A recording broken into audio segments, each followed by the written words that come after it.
Bonjour à toutes et à tous. Donc, bienvenue à la soirée cabinet de conseil ou compagnie. Donc, tout d'abord, je m'appelle Louise et je suis actuellement en M2 à l'ESIL, mon double diplôme avec Paris Dauphine. Et donc, je vais animer cette conférence. Luc, si tu veux te présenter. Bonsoir à tous, moi c'est Lucas Laroche, je suis étudiant en master en actuariat à l'ISUP et aussi en double diplôme à l'ESSIB.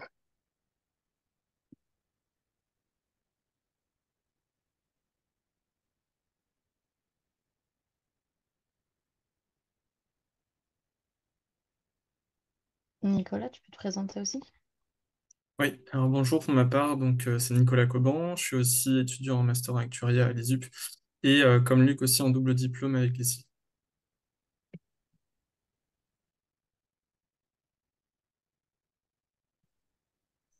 On va donc commencer par la présentation de chacun de nos intervenants. Chloé, est-ce que vous pourrez commencer par vous présenter? Ok, je vais commencer. Bonsoir à tous. Enfin, bonjour de mon côté. Je suis manager des risques techniques et financiers chez CNP Assurance au Brésil. Je travaille dans la filiale CNP Seguradora qui est détenue à 100% par CNP Assurance. Euh, je suis là pour vous apporter une vision un peu plus internationale en vous présentant mon parcours. De mon côté, j'ai toujours été intéressée par l'international. Donc, je vais revenir un peu sur le début de ma carrière, puisque j'ai fait quelques choix au début qui m'ont conduit, ou je pense m'ont aidé à arriver là où je suis aujourd'hui. J'ai fait un parcours classique. Je suis rentrée à l'ISFA après une prépa. Mon premier stage en L3, au lieu de le passer à Paris en me disant que j'allais pas apprendre grand-chose, j'ai décidé d'aller pratiquer mon italien. Et donc, je suis allée en stage en Italie. J'ai fait 3 mois de stage l'été en Italie. C'était dans une entreprise d'IT où j'ai travaillé pour leur association de qui aidait les PME avec leurs fichiers de Excel. Et donc, bon, j'ai fait du VBA pendant tout l'été, mais l'avantage, c'est que j'ai évolué vraiment qu'avec des Italiens et je suis revenue, j'étais fluente. J'ai enchaîné à l'époque, j'espère que c'est toujours le cas, à l'ISFA. On pouvait faire en deuxième année un semestre à l'étranger. Donc, je suis allée à Calgary, au Canada. C'est dans le Canada anglophone et l'objectif, c'était d'améliorer mon niveau d'anglais. Donc ça aussi, ça a bien marché. Et j'ai enchaîné du coup par mon alternance chez Périclès Actuarial. Aurélie pourra en parler un petit peu plus, je pense. Le monde est petit. À l'époque, j'avoue que je savais que je voulais commencer plutôt en cabinet de conseil. Mais j'avais pas trop d'idées des différences qu'il pouvait y avoir entre les cabinets de conseil, entre les Big Four, les cabinets plus petits. Donc Aurélie en parlera mieux que moi, mais à mon époque, du coup, PA était un petit cabinet de conseil à taille humaine euh, où on faisait très peu de régie et on avait plutôt des missions à haute valeur ajoutée, c'est-à-dire qu'on intervenait plutôt auprès des CEO, des CFO pour qu'ils arrivent à prendre des décisions sur des missions ponctuelles. Donc, c'était journée au cabinet où on pouvait travailler sur plusieurs missions dans la même journée, donc assez dynamique. Et j'ai travaillé plutôt sur des sujets d'assurance vie ALM. Quand je suis partie, j'étais responsable de la partie assurance vie et ça se passait bien. Mais avec mon conjoint, on s'est dit qu'on pouvait continuer dans cette routine pendant assez longtemps. Et lui avait une expérience d'un an au Chili en échange. Il avait adoré l'Amérique latine. Et donc, débarqué au Brésil sans connaître ni l'un ni l'autre le portugais à Sao Paulo. Pour mon cas, j'avais le choix entre un poste en VIE chez Cardiff ou un contrat local chez AXA. J'ai choisi le VIE pour vision, la part sécuritaire du VIE. Je ne sais pas si vous connaissez tous le VIE, mais on pourra en parler un peu plus tard si jamais vous avez des questions. Mais c'est vrai que c'est un contrat spécifique de 2 ans où mon logement était pris en charge, la mutuelle était prévue, le visa était prévu. Donc c'est assez réconfortant quand on se lance comme ça à l'étranger. Je suis restée 2 ans au VIE, ça s'est bien passé. J'étais responsable, je suis arrivée pour développer, revoir leur modèle S2. En parallèle, c'est au moment où IFRS 17 commençait. J'ai commencé à travailler sur IFRS 17. J'ai pris la charge du développement de la partie IFRS 17 chez Cardiff Brésil en actuariat. Je me suis aussi occupée des sujets d'ALM chez Cardiff au Brésil. Je suis restée, ça s'est bien passé. Du coup, au final, je suis restée 5 ans. Mon équipe a un petit peu grossi et je, je je vais le souligner parce que ça montre aussi la diversité qu'on peut avoir dans les compagnies d'assurance. Mais du coup, chez Cardiff, au Brésil, leurs principaux produits sont des produits d'assurance emprunteur et de non-vie. Pour ma part, du coup, je vous avais dit, j'étais dans un cabinet de conseil. J'ai commencé du coup ma première expérience en compagnie d'assurance au Brésil. Donc ça a été un peu le double choc de la compagnie et le choc culturel. Je ne sais pas dire si les différences viennent trop de la compagnie ou du pays, mais en tout cas, c'est sûr j'ai ressenti des différences, notamment pour ma part, j'avais l'habitude en cabinet de conseil quand je demandais des travaux à une date précise, c'était fait, plutôt bien fait, et à la date, à la bonne date. C'est sûr qu'au Brésil, ça fonctionne pas tout à fait pareil. Il a fallu s'habituer culturellement et prendre le pli de relancer les gens régulièrement pour avoir tout ce qu'il faut au bon moment. Mais on s'habitue et puis il y a ces côtés-là qui sont peut-être un peu déstabilisants au début, mais il y a aussi d'autres côtés et on apprend pas mal de choses euh, en ayant une expérience comme ça à l'étranger. Et bon, au bout de 5 ans, j'avais mis en place S2, automatisé, pareil avec IFRS 17. Je commençais à un peu plus tourner en rond. J'aime bien quand c'est dynamique et avoir des challenges. Et j'ai été contactée par CNP au Brésil pour avoir le poste actuel, de manager des risques techniques et financiers, pour leur nouvelle entité, qui est leur première entité qui est détenue à 100% par CNP Assurance. Et donc, j'ai accepté le challenge, que j'ai rejoint CNP il y a un petit peu moins d'1 an. Et, et voilà. Et du coup, sur CNP au Brésil, là, les produits qui sont commercialisés, c'est des produits d'assurance emprunteur, de non-vie, d'assurance de personnes. Et il y a des petits produits exotiques brésiliens, euh, comme par exemple de l'épargne qui fonctionne par tirage au sort ou l'octroi de crédit qui aussi fonctionne comme une tontine par tirage au sort. Voilà, donc il y a des petites choses rigolotes. Euh, et c'est à peu près tout de mon côté. N'hésitez pas si vous avez des questions. Merci beaucoup, un parcours très enrichissant. Aurélie, est-ce que vous pourrez aussi vous présenter, s'il vous plaît? Bonsoir à toutes et à tous. Donc, pour ma part, je suis Aurélie Treilloux. Donc, je suis actuellement associée en charge de la practice actuariat au sein du groupe Périclès. Donc, pour ma part, j'ai eu un parcours un peu inverse à celui de Chloé, puisque moi, j'ai commencé en compagnie d'assurance. Donc, j'ai commencé chez AXA, donc il y a un peu plus de 20 ans, où je suis restée pendant 5 ans.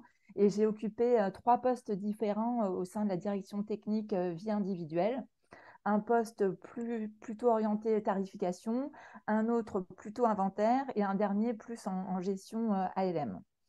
Et voilà. Et au bout de 5 ans, j'ai eu envie d'aller dans le conseil. Donc, je suis partie chez EY. Donc là, je suis restée pendant 4 ans. J'ai fait pas mal d'actuariat financier et j'ai eu la chance pendant ces 4 ans de passer 2 ans à New York. Donc, j'ai été expatriée. Donc, j'ai eu cette expérience à l'international, donc qui est effectivement très enrichissante. Le fait de travailler dans une autre culture, une autre langue. Voilà, je pense que c'est encore différent de l'Amérique latine, mais c'est néanmoins très enrichissant. Et après 2 ans, je suis revenue en France. Et là, j'ai changé d'environnement puisque j'ai pris la responsabilité de l'actuariat des sociétés d'assurance du groupe ProBTP. Donc là, ProBTP a 3 sociétés d'assurance, une société vie, une société d'assurance non-vie et une société mixte.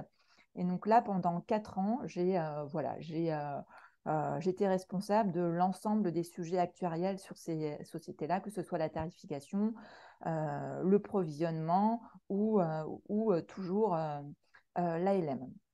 Et après ces 4 ans-là, donc je suis partie dans une mutuelle, donc la mutuelle Impériale, pour prendre la responsabilité de la direction technique. Donc là, c'était encore un autre environnement. Donc là, complètement franco-français, voilà, avec un univers un petit peu différent, puisque c'était vraiment la protection sociale des agents de la fonction publique. Et donc là, je suis restée 2 ans. Et après 2 ans, j'ai eu envie de revenir dans le conseil. Donc j'ai repris des activités de conseil en 2015. Donc tout d'abord en sous-traitance d'Adactis, où là j'ai occupé pas mal de postes de manager de transition, que ce soit des postes de production, soit en tarification, soit en environnement, ou en direction technique. Et après 5 ans, donc voilà, j'ai rejoint le cabinet Périclès, tout d'abord pour développer la practice prévoyance santé, et puis depuis quelques mois pour reprendre l'intégralité de l'activité actuariat. Donc voilà, et je me rends compte effectivement que après c'est une question aussi de caractère et de personnalité, mais que finalement l'environnement du conseil me convient bien, puisque j'aime la variété des missions, la variété des sujets, le fait à travailler dans des environnements différents, avec des organisations différentes. Donc ça me convient très bien.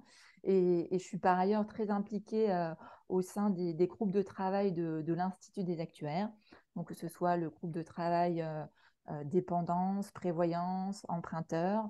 Je représente également la France au niveau du Forum santé de l'IAA, donc ce qui me permet de garder une dimension internationale par rapport à mon expérience passée.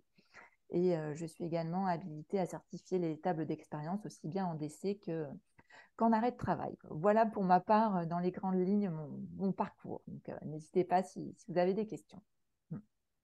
Merci beaucoup, Aurélie. Saber, ensuite, est-ce que tu pourrais aussi te présenter, s'il te plaît?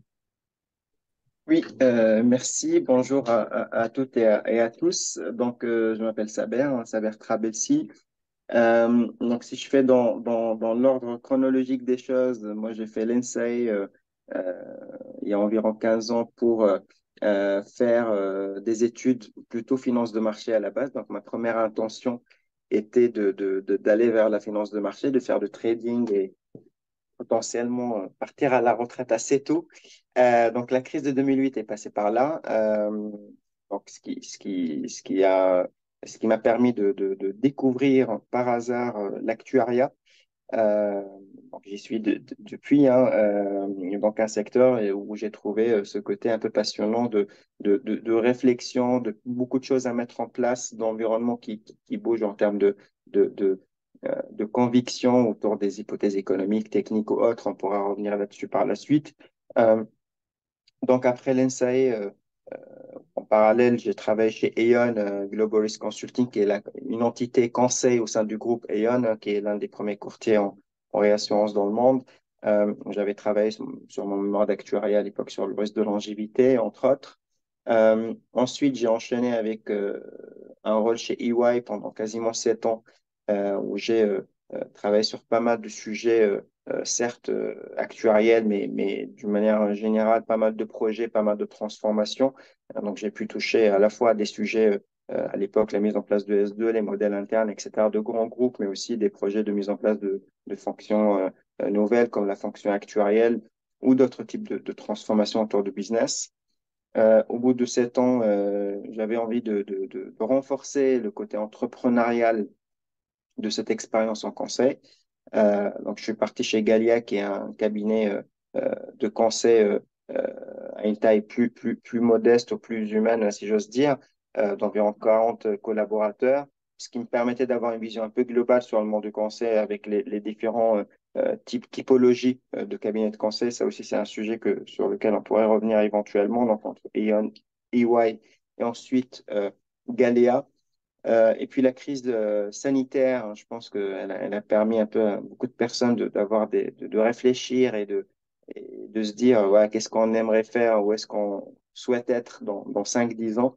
En tout cas, c'était ma réflexion, ce qui m'a poussé à envisager un rôle en interne, comme on dit, donc en compagnie. Euh, Moi, je fais partie des profils, vous l'avez compris, qui ont fait plutôt conseil pour aller ensuite en compagnie. Donc, je suis depuis un peu plus de 3 ans maintenant et directeur technique euh, et fonction clé actuarielle chez Agrica, euh, en charge certes des travaux entre guillemets classiques d'inventaire S1, S2, FRPS, etc. Mais aussi, bon, vu la taille d'Agrica, on est en charge quand même ma direction est en charge de quasiment tous les sujets techniques, à part la tarification, de par mon rôle de fonction clé actuarielle. Donc, on est sur les sujets à la frontière de la direction technique. Investissement, par exemple, l'ALM, hein, on est en charge, on accompagne la production, on contribue dans la production des comptes clients euh, pour nos gros comptes. On contribue aussi à d'autres types de travaux assez transversales, en tout cas de transversaux avec d'autres directions, la comptabilité, la partie business, la partie marketing, lancement de produits, etc. Et surtout une composante très importante de transformation, de gros projets de transformation.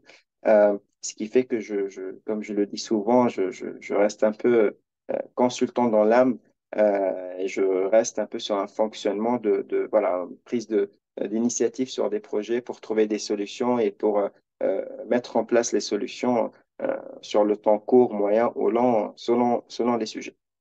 Voilà tout pour une petite présentation synthétique. Merci beaucoup, Saver. Enfin, Baptiste, est-ce que tu pourrais aussi te présenter, s'il te plaît?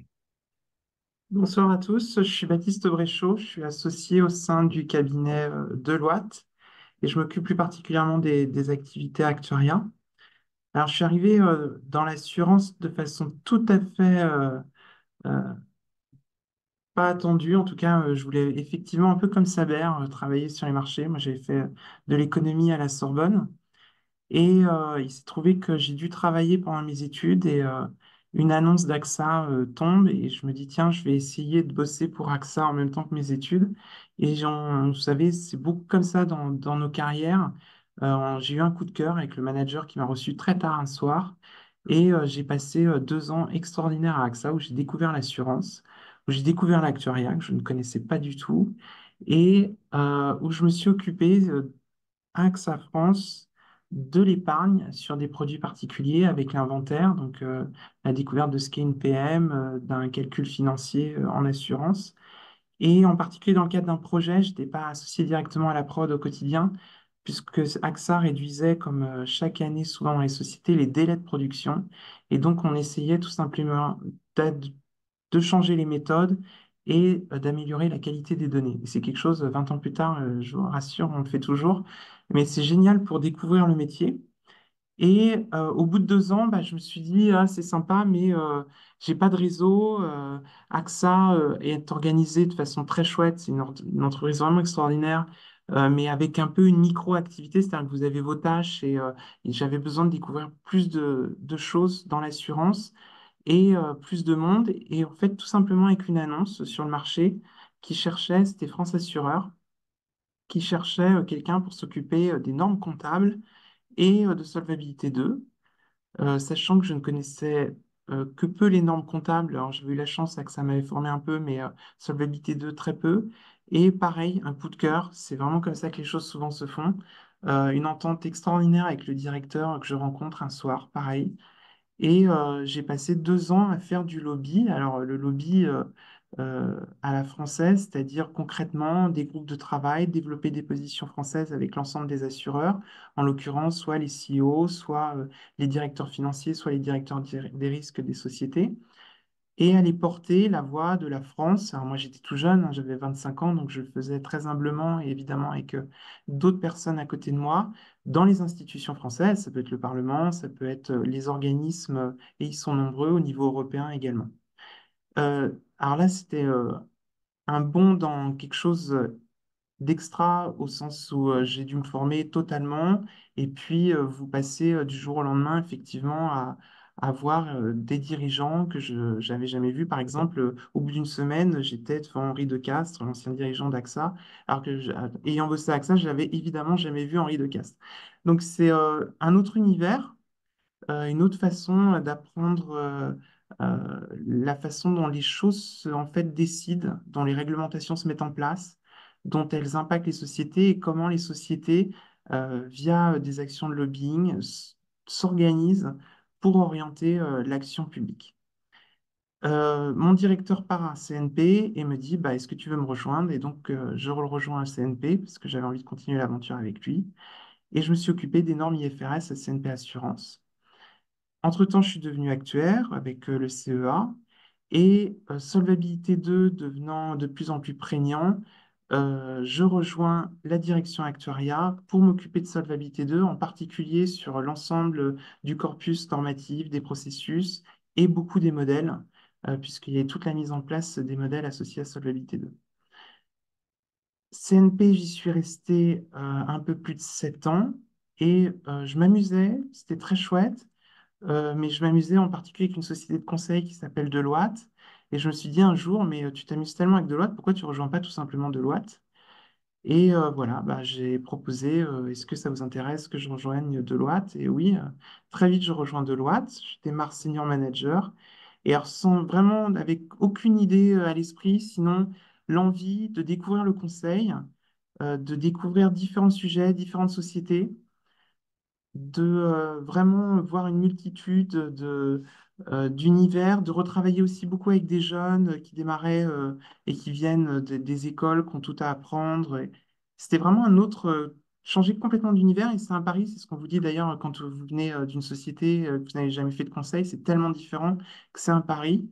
Et je me suis beaucoup amusé. Je suis devenu, au bout de quelques années, associé au sein du cabinet et je m'amuse encore. Merci beaucoup, Baptiste, pour cette présentation. Merci à tous. Si vous avez des questions sur la différence entre compagnie ou cabinet de conseil, n'hésitez pas à les poser dans le chat. En première question, quelles seraient pour vous les différences principales entre cabinet et compagnie? Par exemple, je sais pas, Aurélie, par exemple. Alors, entre cabinet et compagnie, ben, je dirais que alors, ça dépend de la taille des compagnies, ça dépend de la taille des cabinets, parce qu'il y a différents cabinets aussi, hein. Donc, pour ma part, j'ai eu la chance de travailler on va dire, avec 3 cabinets différents. Donc, EY, qui est un gros cabinet international, donc voilà, avec des grosses missions, des missions d'audit. Donc là, ce qui n'est pas forcément le cas dans tous les cabinets de conseil. Et je dirais beaucoup d'actuariat financier avec des valorisations de compagnie, des participations à des missions de M&A, voilà, des due diligence. Donc, je dirais que c'est un actuariat particulier par rapport à un cabinet comme Adactis, donc, qui est un gros cabinet d'actuariat, je dirais, mais pur, dans le sens où, voilà, là, on va vraiment avoir à traiter avec tous les sujets purement actuariels, notamment, je pense, tout ce qui est construction de table ou certification de table. On va avoir des missions de ce type dans des cabinets comme Adactis ou Périclès, mais pas forcément avec EY. Donc, et après, ce qui va changer aussi entre les différents cabinets, je dirais, ben, les missions en régie ou les missions au forfait à haute valeur ajoutée, comme le disait Chloé tout à l'heure. Et effectivement, donc ça, il y a ces différences-là entre les différents cabinets de conseil. Et puis après, ben, quand on est en compagnie, ben, effectivement, si on travaille dans une grosse compagnie comme AXA, ben, on va être amené à travailler sur un sujet très précis, mais qu'on va vraiment explorer en profondeur. Alors que si on travaille dans des structures plus petites, alors pour ma part, ça a été ProBTP ou Impérial, où là, voilà, on va peut-être travailler sur plus de sujets, mais peut-être moins en profondeur et les réflexions seront peut-être moins abouties par rapport à des grands groupes comme AXA. Donc après, je dirais qu'il y a des différences entre les compagnies, les IP, les mutuelles, déjà entre elles, et il y a aussi des différences au sein des cabinets de conseil. Et voilà, et forcément, après, ben, ça génère des différences entre la compagnie et les conseils. Après, je pense effectivement, il y a aussi une question de tempérament. Donc, dans le sens où quand on travaille en cabinet de conseil, ben, il faut aimer changer d'environnement, changer de sujet, et donc notamment si on n'est pas sur des missions en régie.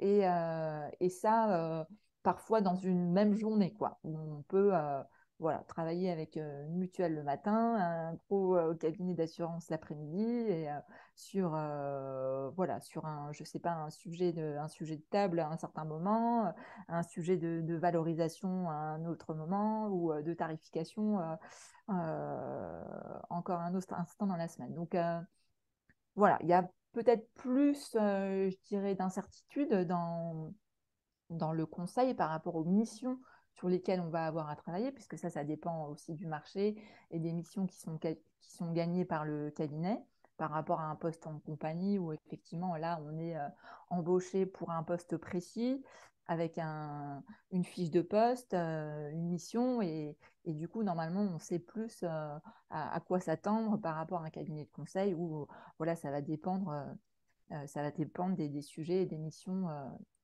gagnées. Voilà ce que je peux dire. Je ne sais pas si vous voulez compléter, Chloé, Saber, Baptiste. Oui, je suis tout à fait d'accord avec Aurélie. Clairement, ça dépend du cabinet, ça dépend aussi de la compagnie. Après, effectivement, comme disait Aurélie, dans une compagnie, on va rentrer pour un poste spécifique avec une fiche de poste plus définie. Après, à savoir qu'on n'est pas enfermé dans ce poste-là et il y a de la mobilité au sein de la compagnie, sur des compagnies qui sont plus importantes au sein des bureaux, que ce soit selon les bureaux en France ou à l'international. Moi, je pense que ce qu'il faut retenir, c'est qu'on a la chance d'avoir un métier euh, qui embauche avec beaucoup de travail. Du coup, ça fait que si on commence sa carrière dans un cabinet de conseil, ça ne veut pas dire qu'on fera toute sa carrière dans un cabinet de conseil. On peut très bien changer en assurance vie, en assurance et vice-versa. Voilà, il y en a pour tous les goûts et chaque trajectoire a du sens et c'est chacun de la construire. Peut-être juste si je peux me permettre de réagir aussi sur la question. Moi, je rejoins Aurélie et Chloé. J'emprunte même les deux expressions, à savoir que la bonne réponse est que ça dépend. Et donc, comme l'a indiqué Aurélie et comme l'a indiqué aussi Chloé, ce qu'il faut retenir, c'est que euh, c'est un domaine, quoi qu'il arrive, qui est porteur, peu importe la position dans laquelle on sera. Et on a cette chance de pouvoir ajuster selon les phases, selon les périodes, selon les souhaits personnels de chacun pour mener sa carrière, ce qui est une chance qui n'existe pas notamment enfin, dans tous les secteurs. Hein. Après, il faut éviter l'effet, entre guillemets, la carrière un peu papillon où tous les ans on change. Donc, c'est ça, c'est vrai qu'à un moment donné, ça coûte aussi. Hein. Il faut se stabiliser et savoir apprécier quelques années au moins chez chaque recruteur. Si je résume un peu les choses avec mes mots, euh, généralement à la sortie d'école, je parle peut-être pour la majorité des élèves, on est intéressé par la diversité des sujets. On se pose des questions sur, du coup, un peu la courbe d'apprentissage. Deuxième sujet, c'est peut-être l'intensité. Et la question se pose de plus en plus avec des questions un peu d'équilibre vie perso et pro. Euh, et puis, il y a la trajectoire, entre guillemets, d'incentive un peu financier, etc. C'est un peu les trois grandes questions qui ressortent. Je résume certainement pas tout, mais voilà. Et sur ces trois axes, euh, je dirais, bon, on est entre statisticiens. Il y a probablement des a priori qui sont probablement en moyenne vrais en se disant il y a plus de diversité ou d'intensité côté conseil, par exemple.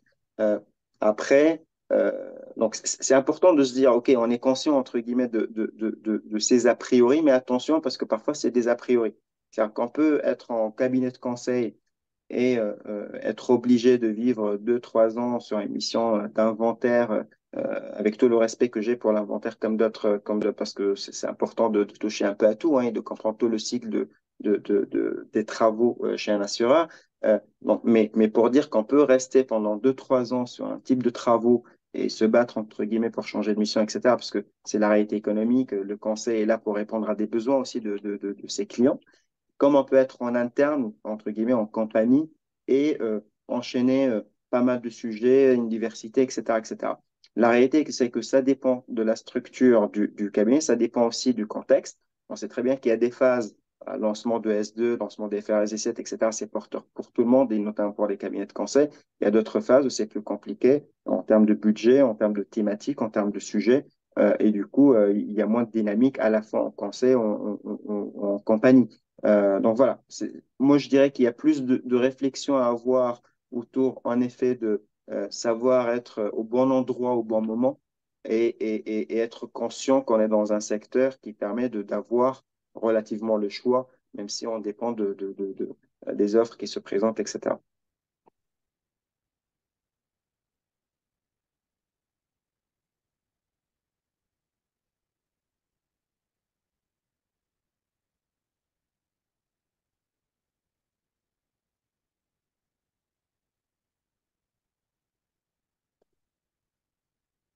Et c'est bon de mon côté. Je ne sais pas si Baptiste souhaite compléter ou si, Alors, j'attendais une autre s'il y a une question, autre. mais je vais meubler je vais meubler le vide avec juste un élément que j'ai peut-être pas entendu, mais je pense que c'est l'entrepreneuriat en fait. En tout cas, moi, dans ce que j'ai vécu, et comme j'ai commencé par l'entreprise, la compagnie, Euh, la plus grosse différence que j'ai vécue, c'était l'entrepreneuriat. Il y a un côté déjà peut-être un peu plus individualiste dans le conseil, même s'il y a une dynamique de groupe ou autre. Quand je dis individualiste, c'est développer une notion entrepreneuriale et avec beaucoup de liberté pour le faire et d'accompagnement.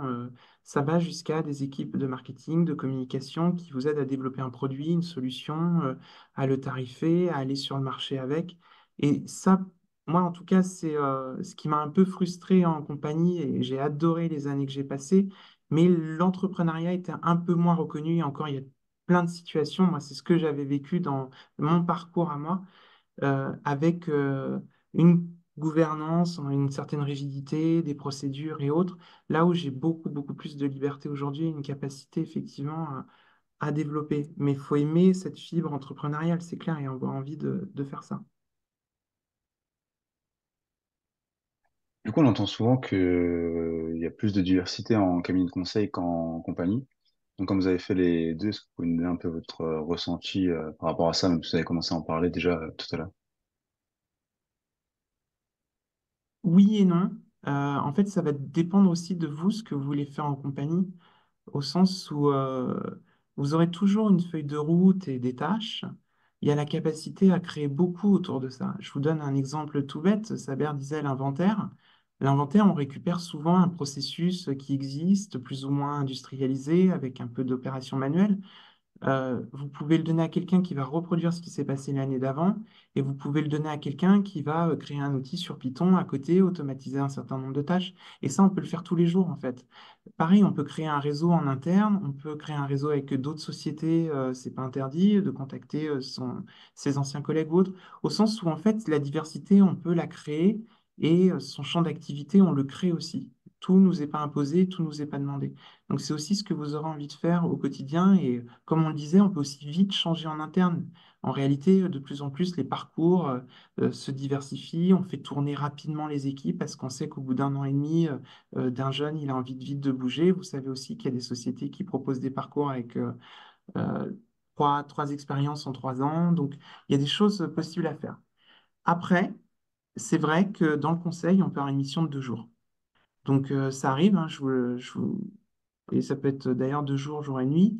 En MNS, ça a été cité, c'est le plus caricatural. C'est vous démarrez avec un acheteur, donc une société qui va en acheter une autre, et puis en fait tout s'arrête parce que il y a un logo du conseil d'administration ou finalement ils voient que ça va pas le faire, ou pour des raisons juridiques ou autres, ça s'arrête très vite, quoi.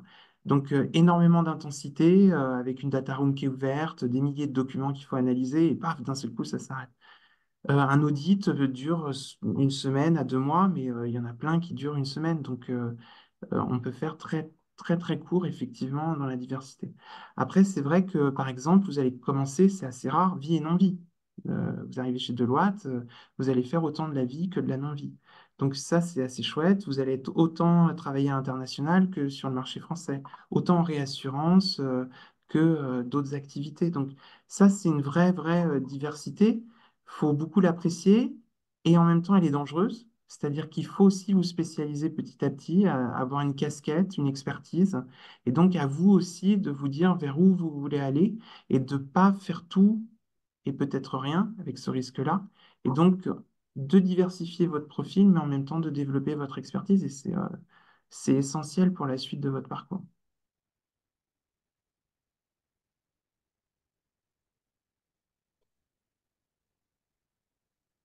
Alors, je ne sais pas si quelqu'un d'autre a quelque chose à ajouter. Sinon, on peut passer question du chat. Moi, je vais juste rebondir là-dessus. Donc, c'est vrai, bon, Aurélie l'a aussi commenté plus tôt, mais donc c'est vrai que vous parlez de un peu plus de diversité, à mon sens, pour les cabinets de conseil, dans le sens où ça va plus vite et on peut changer de mission plus rapidement, même si il peut y en avoir aussi en compagnie d'assurance, mais il ne faut pas se restreindre à la diversité. Et je trouve que c'est peut être un peu réducteur en pensant que diversité. Il y a du coup, comme ce que disait Aurélie, une idée de profondeur dans les sujets. Et c'est vrai qu'en compagnie conseil, on a tendance à voir plus les sujets de bout en bout, pouvoir accompagner le projet sur le plus long terme, accompagner les questions de budget qui sont liées aussi à ces sujets-là. Et ça permet aussi de développer une expérience avec un peu plus de profondeur. Il n'y a rien d'idéal, hein. À chaque fois, les collaborateurs qui restent 2 ans sur une mission et souvent de leur demande, au bout d'un moment, disent au bout de 2 ans, bon là, j'aimerais vraiment changer. Et quand ils enchaînent les missions tous les mois, ça devient très très dur. Et inversement, ceux qui enchaînent disent non, je veux être sur une mission beaucoup plus longue et autres. Donc les deux sont riches et les deux apportent des choses différentes. Et après, Très je pense bien. que ça dépend D'ailleurs, ouais, pardon. pardon, Ouais, Aurélie, je je t'en voulais prie. juste dire, Je t'en prie, je ça t'en prie, dépend. vas-y. Ouais. Et après, ça dépend des caractères, des tempéraments de chacun et aussi des moments de la vie, parce qu'il y a des moments où on peut avoir envie voilà, de beaucoup de diversité au quotidien, avec des périodes très intenses et d'autres moins. Et puis, il y a des moments où on peut avoir envie de plus de stabilité dans une compagnie, par exemple, et de rechercher la diversité de manière un peu différente, parce qu'effectivement, en compagnie, elle va plus s'exprimer sous forme de changement de poste ou voilà, d'évolution de parcours au sein de la compagnie. Donc, en tout cas, pour ma part, je pense que vraiment tout est possible. J'ai vu la question passer aussi. C'est possible de commencer en compagnie et de passer dans le conseil ensuite, ou l'inverse. Je pense que tous les parcours sont vraiment envisageables. Et de plus en plus, hein, de la compagnie vers le conseil, c'est-à-dire que les sociétés de conseil sont plus dans un schéma unique où il faut avoir été un bébé EY, un bébé ceci, et donc sont bien conscients de la richesse de quelqu'un qui a une vie derrière lui avec différentes sociétés, différentes expériences, et de plus en plus.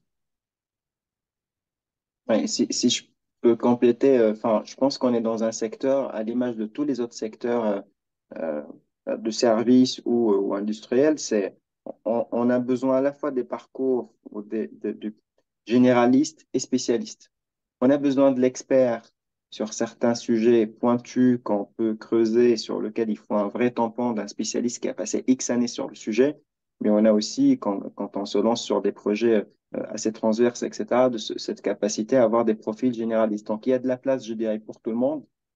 Euh, euh, pour compléter aussi cet aspect un peu de diversité, etc., je rejoins ce qui a été dit, hein, en fait, il y a l'aspect expérience et chacun aura sa propre expérience. Moi, je dirais même que les premières années de la carrière servent aussi à mieux se connaître soi-même et de savoir, parce qu'on peut avoir des a priori, on peut suivre des, je dirais, des standards en disant, bon, c'est bien de commencer X années en campagne ou c'est bien de démarrer sa carrière avec du conseil. Il y a un peu de tout, hein. Ça dépend de nos entourages, de l'influence qu'on a à travers un stage ou autre. Donc, on peut partir sur un a priori et on a le droit de changer d'avis. Ce serait même normal parce que chacun aura sa propre expérience personnelle où il se dira en effet, non, finalement, en fait, c'était chouette de changer de sujet assez vite, etc. Et j'aime bien ce côté un peu intensité, diversité. Ou au contraire, quel bonheur à passer 6 mois à travailler sur tel sujet, de bien creuser, de savoir de quoi il s'agit dans les détails, etc. Et de ne pas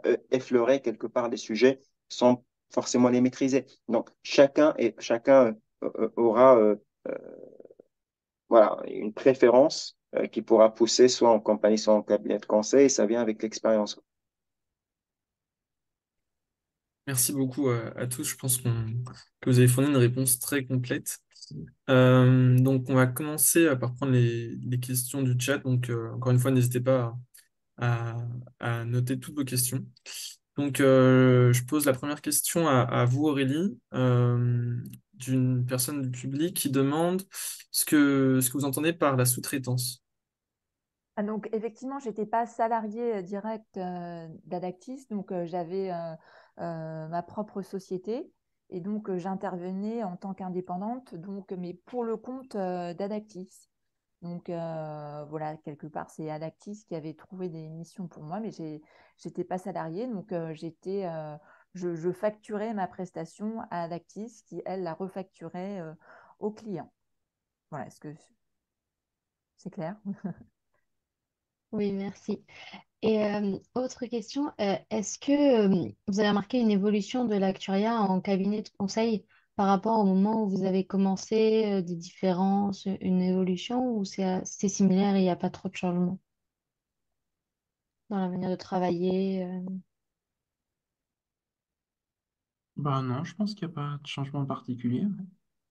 Les profils évoluent automatiquement. Il y a des années, on avait beaucoup d'ingénieurs. On en a peut-être un peu moins sur les dernières années. Puis là, d'un seul coup, ça revient énormément. Les besoins évoluent, donc c'est pour ça aussi que les profils, aujourd'hui, le profil, pour vous donner des ordres d'idées, on va travailler beaucoup sur des sujets de processus, d'automatisation, du M&A. Donc effectivement, on va chercher des profils qui peuvent répondre à ces envies-là, quoi. Mais non, non, ça évolue tout le temps, ça. Et j'ai envie de dire, c'est aussi la réglementation qui évolue. Voilà, il y a quelques années, ben, on était beaucoup sur solvabilité 2. Maintenant, c'est plus IFRS 17. Après, c'est les sujets qui vont évoluer au gré des évolutions réglementaires. Donc, c'est pas tant, je dirais, les profils ou le métier, mais c'est ouais, peut-être les sujets sur lesquels on va travailler. Je pense que l'actuaire, il peut remercier énormément Solvabilité 2, hein, parce que c'est quand même une réglementation qui a fait que des équipes d'actuaires, que ce soit en conseil ou en compagnie, ont doublé, triplé, etc. euh, Parce que l'actuaire, de par son profil, sa formation, était bien placé pour répondre à S2, que ce soit sur le volet très technique, quantitatif, sur le volet gestion des risques. Enfin, bon, après, ça nous ramène un peu sur qu'est-ce que c'est qu'un actuaire, hein? C'est une question aussi que je pense chacun peut se poser aussi. Euh, et puis, peut-être juste sur l'évolution. Donc, en effet, Aurélie a évoqué l'aspect réglementaire qui est très important. Euh, je rejoins aussi Baptiste sur le fait de dire que les standards sont quasiment à peu près les mêmes, etc. Mais je noterai de mon côté l'aspect technologique. C'est-à-dire que je pense que depuis des années, en fait, l'aspect un peu technique et technologique IT prend quand même une part non négligeable. Tout ce qu'on faisait d'une manière standard sur un Excel, voire des PPT derrière pour un peu restituer ses travaux, bah, aujourd'hui, il y a plus de choix. Il faut du SAS, il faut du Python, il faut du R, voire autre chose. Maintenant qu'on parle de l'IA et autres, donc de ce point de vue, ça évolue quand même, en fait.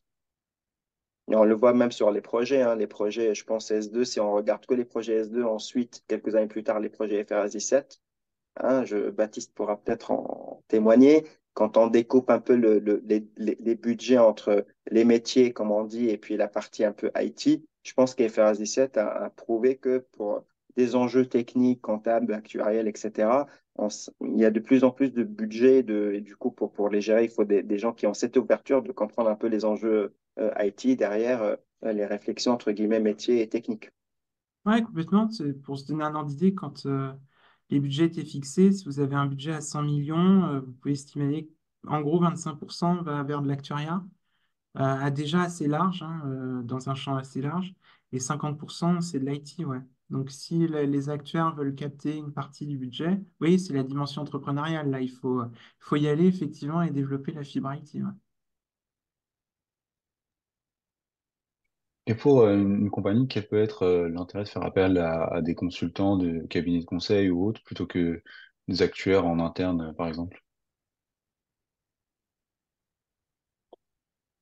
Là-dessus, le plus classique, c'est d'abord de ne pas avoir les ressources. Il faut se dire les choses, c'est souvent, bah, j'ai mon équipe qui est prise, j'ai pas la bande passante. C'est quand même un des premiers vecteurs au point de départ.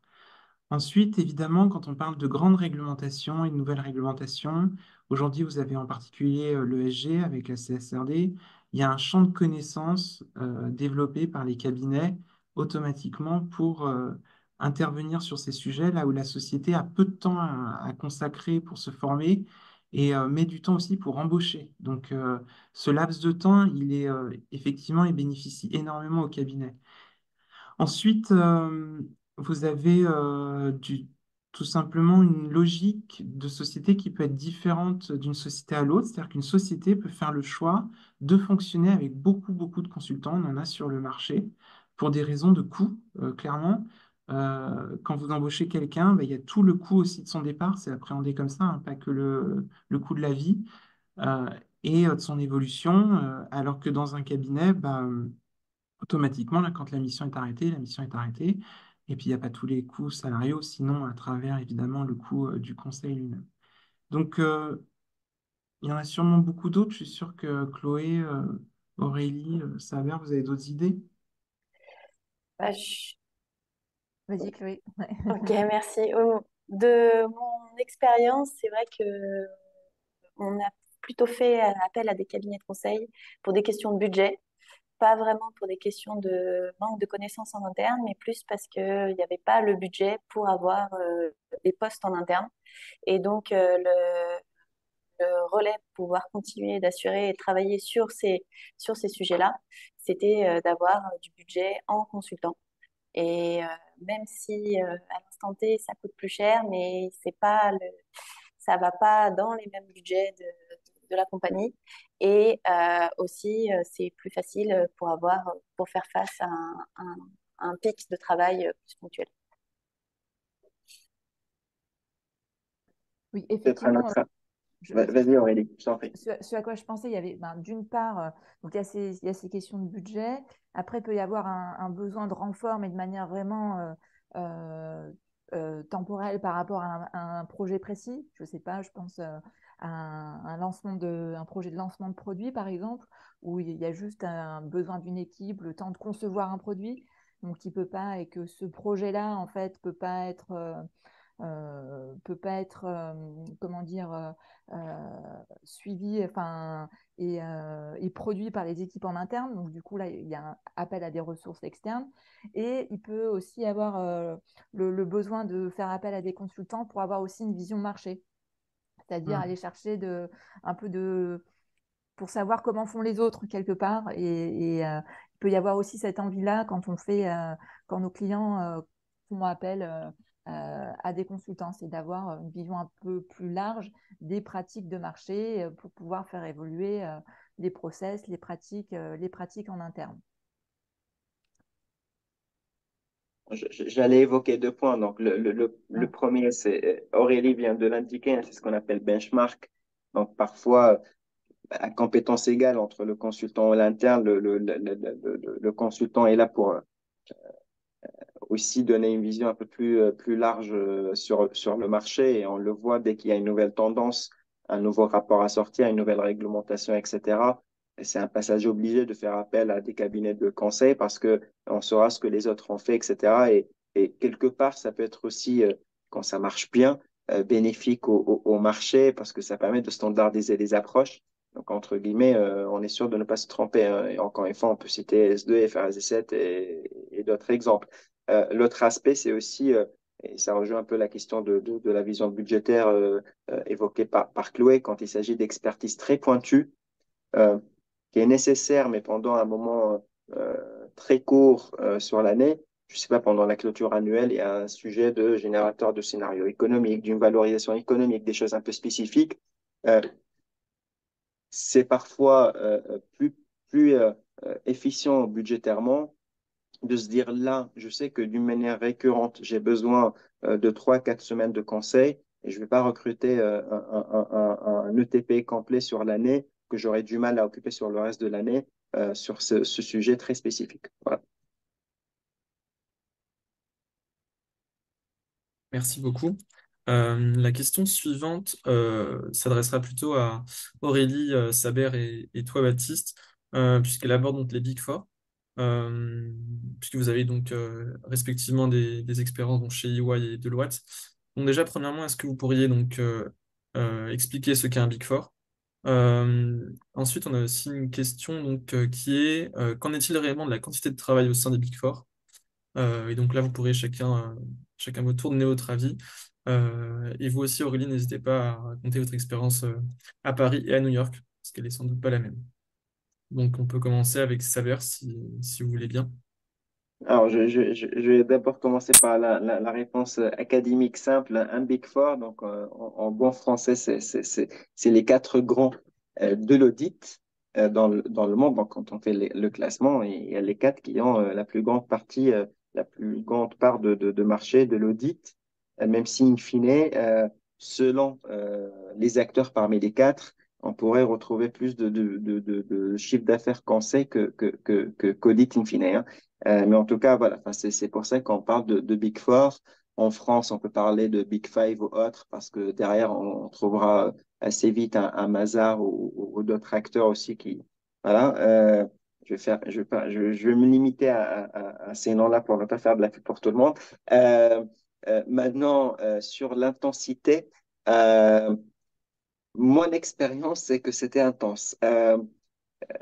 Pour autant, enfin, c'est quelque chose, je dirais, qui s'ajuste à nos souhaits.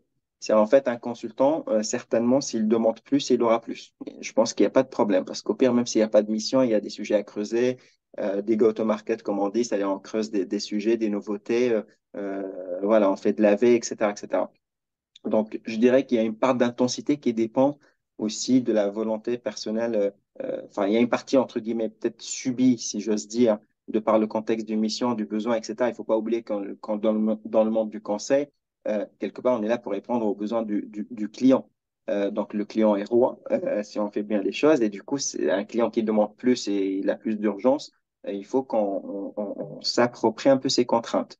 Euh, Après, pareil, pour nuancer, on peut se retrouver dans l'absolu, hein, dans des missions euh, qui durent et quelque part, dans la durée, on arrive à maîtriser un peu plus les enjeux, les périodes de pic, etc.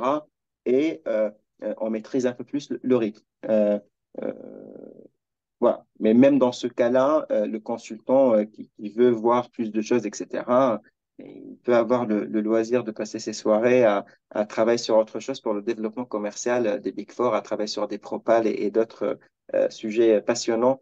On parlait d'émissions. Donc voilà, le rythme, il peut être tout de suite, enfin, très vite, très intense, partie maîtrisée, partie non maîtrisée. Et mon expérience à moi, c'est que c'était plutôt intense.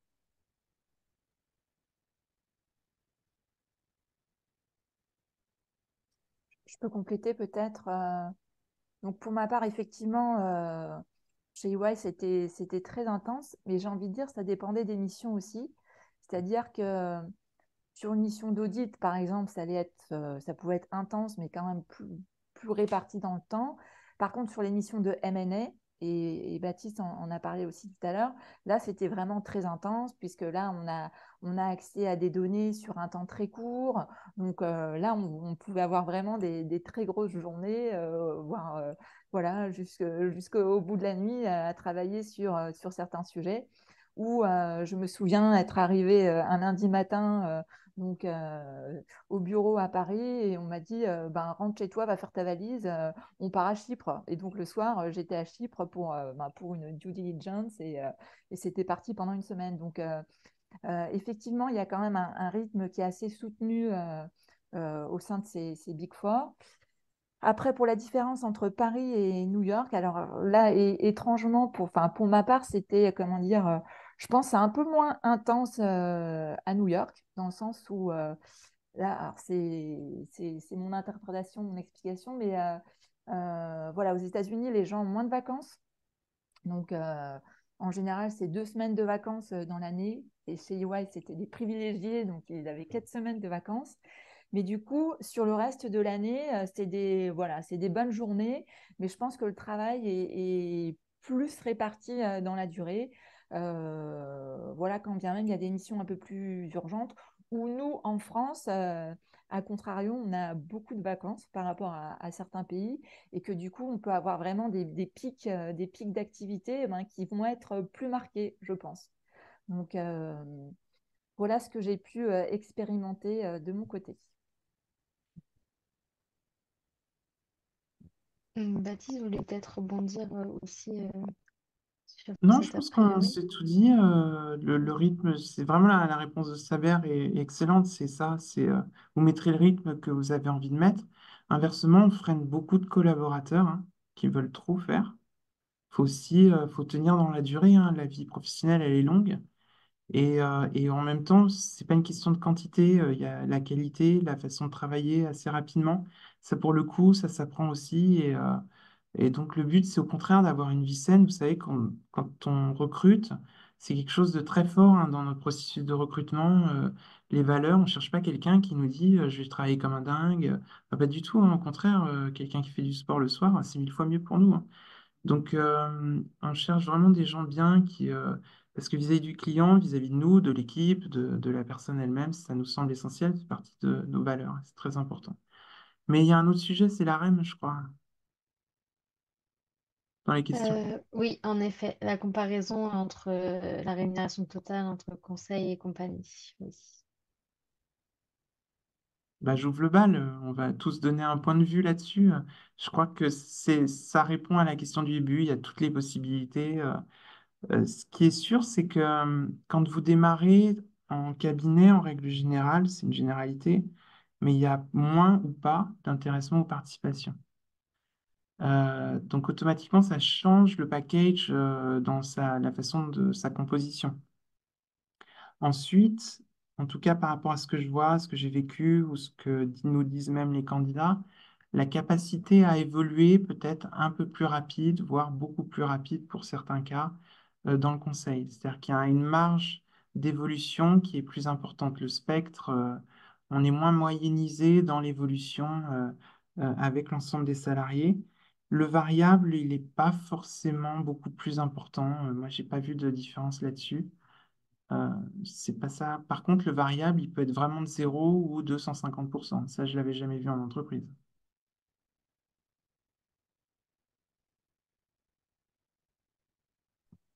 Et Aurélie, vous êtes d'accord aussi? Enfin, c'était votre expérience là-dessus? Oui, effectivement, ce que j'ai pu expérimenter, c'est que quelque part, en tout cas en début de carrière notamment, je pense que l'évolution est peut-être plus rapide au sein d'un cabinet de conseil. Mais ça, c'est pas forcément vrai en, en deuxième partie de carrière. Et que effectivement le package ne va pas s'exprimer tout à fait de la même manière en compagnie ou en cabinet de conseil.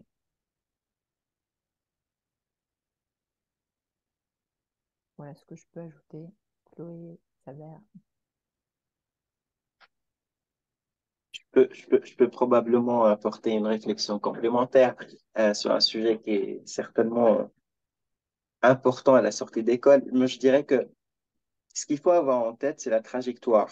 Euh, Côté conseil, je dirais que la trajectoire est intimement liée euh, à 80-90% des cas à la trajectoire business, parce que plus on monte en grade, plus on va avoir une relation client, on gère des comptes, on gère des équipes, on alloue les ressources, il y a des arbitrages au quotidien selon les sollicitations des clients, etc. Alors, on voit apparaître une voie vers l'expertise, mais bon, en moyenne, si je dois simplifier le schéma en conseil, la trajectoire est liée au business. Donc, naturellement, euh, le business qui marche très bien, voilà, c'est ce qu'a indiqué Baptiste, hein, des primes assez importantes, etc. Le business qui marche moins bien, et je pense que le marché l'a vécu pendant la crise sanitaire ou autre, pendant des années un peu particulières, ben, c'est la vie, il y a moins de marge, donc il y a moins de richesse à distribuer. En compagnie, euh, bon, pareil, hein, on est des entreprises, donc on dépend du business, mais on le voit moins au quotidien selon les propales et tout. C'est-à-dire que on est plus, je dirais, équilibrer entre la santé de l'entreprise, ses résultats, etc., mais aussi le rôle de stabiliser les équipes, les managements, les projets que l'on porte, etc. Donc, en fait, il y a une autre manière de traduire l'évolution à la fois enfin, du package, que ce soit la partie fixe ou variable. Après, je pense qu'il y a des phases et des cycles sur le marché. Je pense que dernièrement, enfin, au milieu de carrière quelque part, on peut voir que en compagnie, on va offrir peut-être un fixe plus important qu'en conseil, mais probablement avec un variable qui est faible. Là où on conseille, en fait, ça dépend de notre, entre guillemets, aversion au risque, le côté risque qu'on veut prendre sur le côté aléatoire du package et du variable. On conseille, voilà, on peut avoir un fixe plus faible, mais si l'année est top et avec une très belle performance, on peut dépasser le salaire d'une compagnie. Donc, je pense que globalement, il n'y a pas de comparaison évidente entre les deux. Et j'incite vraiment euh, les élèves à faire leur choix à horizon, surtout au début, à horizon 5-10 ans. Où est-ce que je veux être dans 5 ans, 10 ans? Est-ce que je veux être dans le management dans un cabinet de conseil ou est-ce que je veux être un projet d'un bon manager en interne ou est-ce que je veux être touche à tout ou est-ce que je veux la voie de l'expertise? Voilà, enfin, il faut se poser ce genre de questions parce que honnêtement, à la sortie d'école, la fourchette qui est proposée entre les compagnies d'assurance, les cabinets de conseil, tout ça, on est allé à 5-10 000 € près, on est à peu près pareil. Ça peut paraître énorme et on est passé par cette phase, hein, donc c'est important, hein. Mais quand on ramène ça au salaire, moi je pense que à quelques centaines d'euros, il vaut mieux réfléchir. En plus, on est des actuaires, donc on peut penser au flux futur. Et notre valeur intrinsèque, c'est l'actualisation de ces flux futurs. Donc, il faudra penser, je pense, plus long terme que le salaire que je vais toucher sur l'année à venir.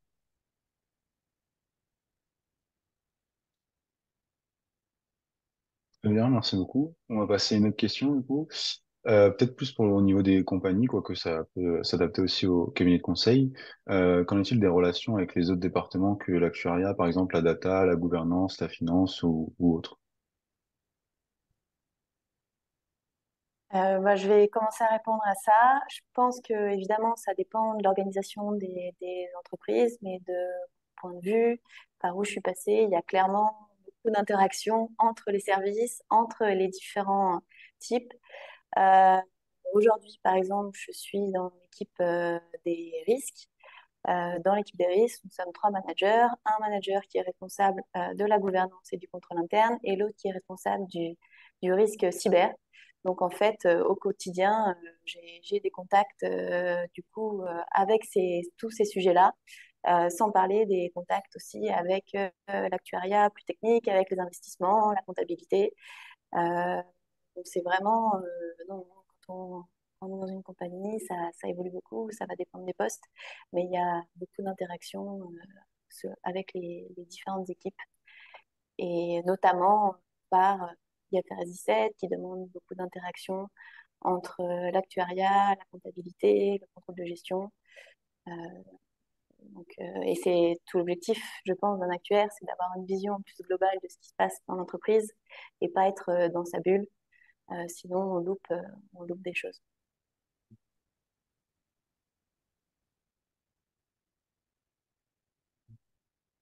Peut-être juste un complément. Je pense que il faut pas confondre, comment dire, un actuaire ne travaille pas forcément que dans ce qu'on appellerait une direction actuariat ou technique, hein.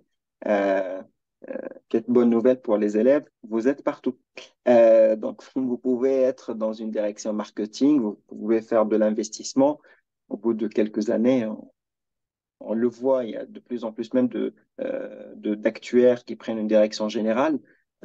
Donc, les relations entre direction, etc., ça se passe très bien. Enfin, c'est pas le sujet. On est de plus en plus sur la transversalité entre direction pour traiter les sujets réglementaires et autres.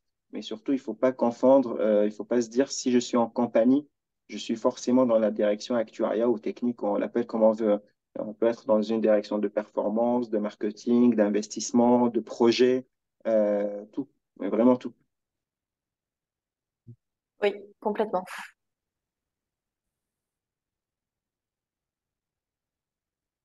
Merci beaucoup. Ensuite, on a une autre question sur les opportunités de partir à l'étranger, que ça soit en compagnie versus en cabinet. Enfin, ma question s'adresse plutôt à vous, Chloé, et vous, Aurélie. Donc, si vous pouvez donner votre avis sur vous, Chloé, sur votre VIE en compagnie, notamment, et vous, Aurélie, sur votre expérience à New York. Euh, Dans mon point de vue, c'est vrai que ça me semble plus facile de partir en compagnie, mais Aurélie pourra parler de son expérience chez EY.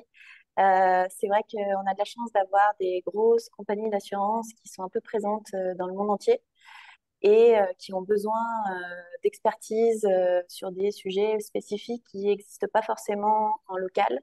Je pense Solvabilité 2 ou IFRS 17, où ça peut être vraiment un plus qu'on peut apporter à ces filiales-là à l'étranger. Il y a aussi l'intérêt de la langue.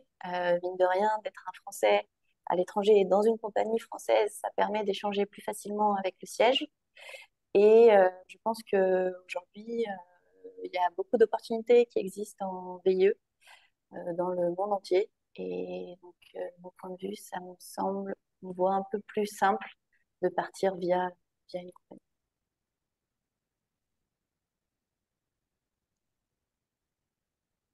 Effectivement, enfin, pour avoir travaillé chez AXA, il y avait quand même beaucoup de possibilités de partir également à l'étranger, enfin, en VIE, voire plus tard en cours de carrière. Enfin, même si je trouve qu'il y avait beaucoup de possibilités vraiment en tout début de carrière en VIE. Et après, ça semblait un peu plus compliqué de pouvoir partir en milieu de carrière. Après, chez EY, c'était quand même des choses qui étaient assez courantes. Et effectivement, donc là, il faut bien choisir son cabinet. Mais si, voilà, si vous travaillez dans un des Big Four, il y a des cabinets dans le monde entier. Donc, il y a forcément des possibilités de partir à l'international. Donc voilà, là j'ai envie de dire, il faut bien choisir la compagnie ou le cabinet dans lequel vous allez, enfin si vous avez une envie de partir à l'international, dans lequel vous allez commencer, parce que voilà, un cabinet comme EY c'est possible, et après des structures comme voilà, CNP, Cardiff, AXA, ce sera possible aussi pour partir, y compris en début de carrière. Eh bien, merci pour la réponse. Aussi, au niveau de tout ce qui est changement de poste et mobilité interne, est-ce que vous pouvez dire si c'est plutôt plus simple en compagnie, en cabinet, ainsi que les perspectives d'évolution dans les deux domaines?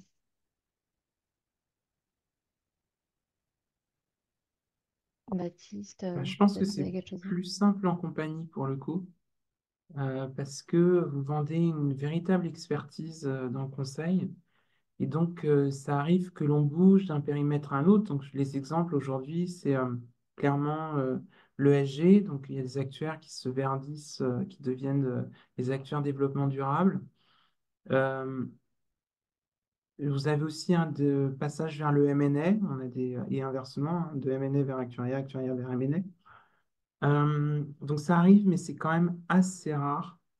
C'est pas quelque chose qu'on voit tous les jours, alors qu'en compagnie, j'ai vu la mobilité quand même pousser et beaucoup plus de possibilités là-dessus.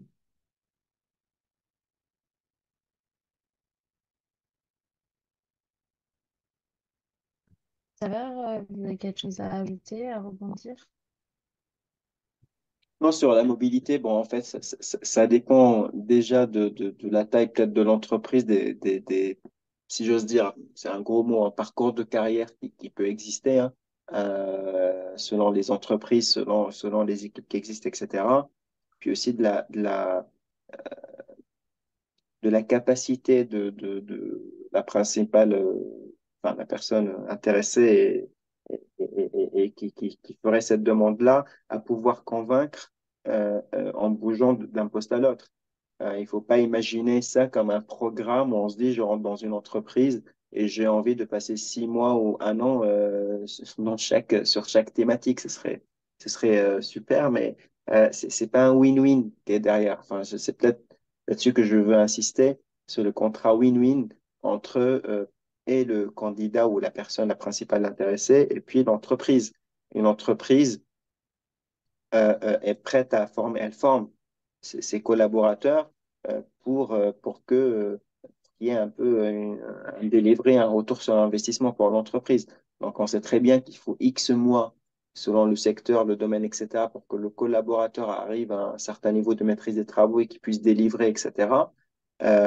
Si dès qu'il maîtrise ces sujets, il bouge, voilà. Après, ça peut être des programmes spécifiques qui durent un certain temps dans certaines entreprises. On ne peut pas le voir sur X années voilà, d'une manière euh, facile et automatique, on va dire.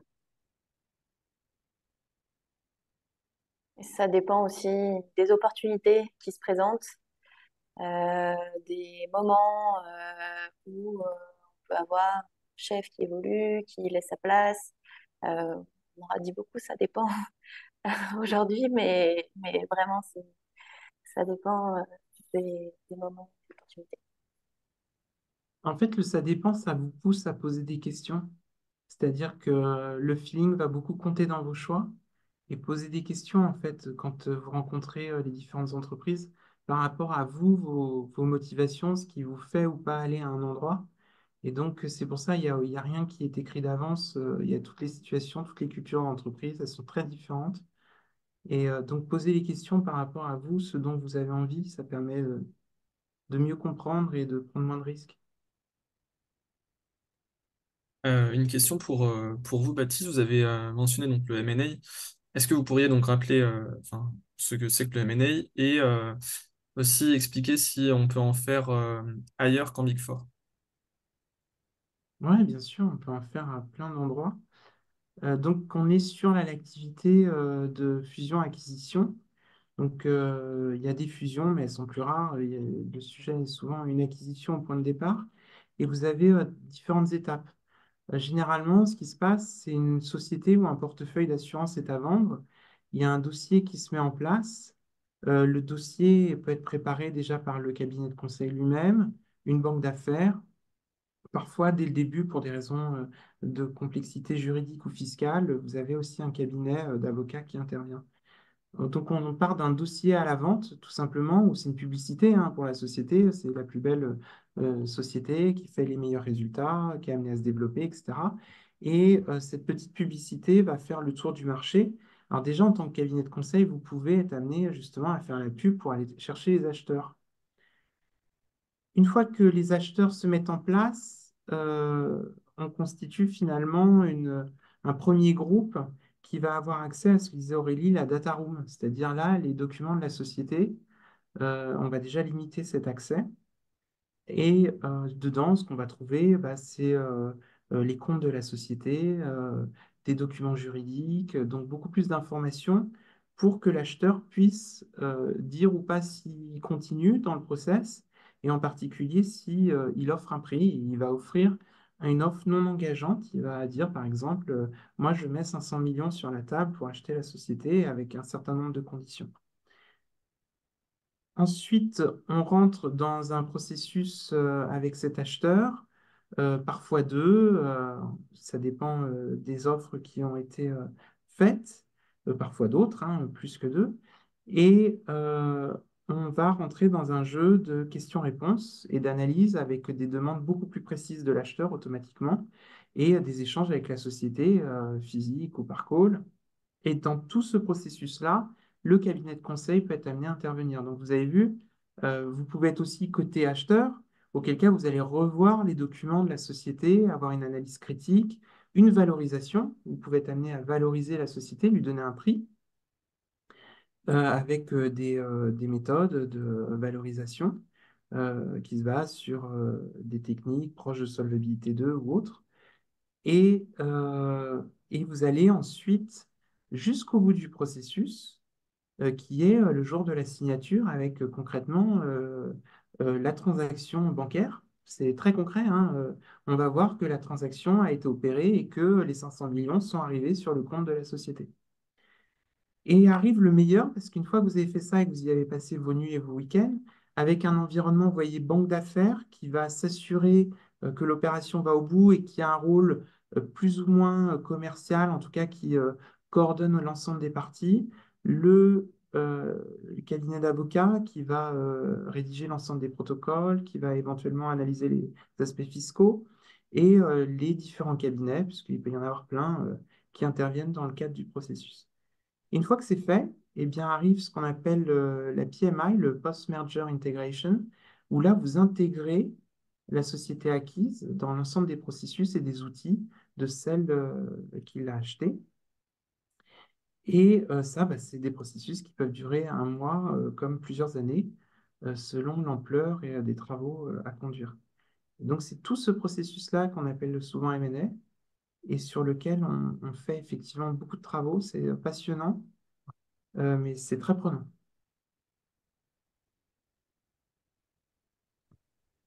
Merci, Baptiste. Et pour rebondir donc sur ce que vient de dire Baptiste, donc effectivement, des missions de M&A, il y en a beaucoup dans les Big Four, mais il y en a aussi dans des cabinets tels que Pericles.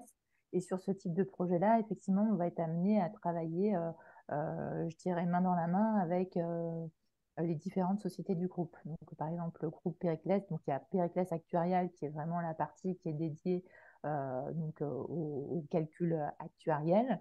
Et après, il y a Pericles Services qui est plus sur, on va dire, de la MOA, de la mise en place de process. Et il y a Pericles Consulting qui est plus sur la partie stratégie, donc qui serait plus aussi sur tout ce qui est juridique ou opérationnel. Donc, sur ce type de mission, voilà, l'actuariat va vraiment se concentrer sur les aspects financiers, les calculs, les problématiques de valorisation, que ce soit en production ou en revue. Et après, on va travailler main dans la main avec Pericles Consulting qui va travailler, elle, plus sur les aspects opérationnels, juridiques, stratégiques. Et donc, si l'opération se fait, ensuite, par la suite, également avec Pericles Services. Donc, c'est vraiment des gros projets qui vont, entre guillemets, occuper vraiment des services et des compétences très variées au sein du groupe.